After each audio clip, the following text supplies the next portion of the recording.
ఇప్పుడు కొన్ని express update వార్తలు. చంద్రగిరి నియోజకవర్గంలోని ప్రతి పల్లెలో అభివృద్ధి సంక్షేమం రెండు కళ్లుగా భావించి సీఎం వైఎస్ జగన్మోహన్ రెడ్డి పరిపాలన కొనసాగిస్తున్నారని, చంద్రగిరి అభివృద్ధికి చెవిరెడ్డి భాస్కర్ రెడ్డి కట్టుబడి సాయశక్తులా కృషి చేసి అభివృద్ధి చేస్తున్నారని యువ నాయకుడు చెవిరెడ్డి హర్షిత్ రెడ్డి అన్నారు.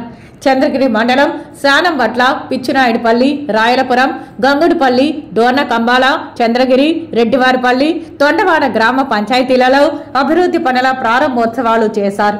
సీసీ రోడ్లు, రైతు భరోసా భవనాలు, తారు రోడ్లు, గ్రావెల్ రోడ్లు, హెల్త్ క్లినిక్లు ఆయన ప్రారంభించారు. ఈ సందర్భంగా చెవిరెడ్డి హర్షిత్ రెడ్డి మాట్లాడుతూ గత 5 సంవత్సరాలలో చంద్రగిరి నియోజకవర్గంలో దాదాపు 900 కోట్ల రూపాయలతో అభివృద్ధి చేశారని అన్నారు.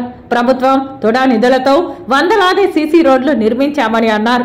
సచివాలయ భవనాలు, రైతు భరోసా భవనాలు, హెల్త్ క్లినిక్లు, ధ్యాన మందిరాలు, సమావేశ మందిరాలు నిర్మించి పంచాయతీ రూపురేఖలు మార్చామన్నారు. జగనన్న ప్రవేశపెట్టిన నాడు నేడు పథకంతో పాఠశాలల్లో అత్యంత సుందరమైన భవనాలను నిర్మించామన్నారు.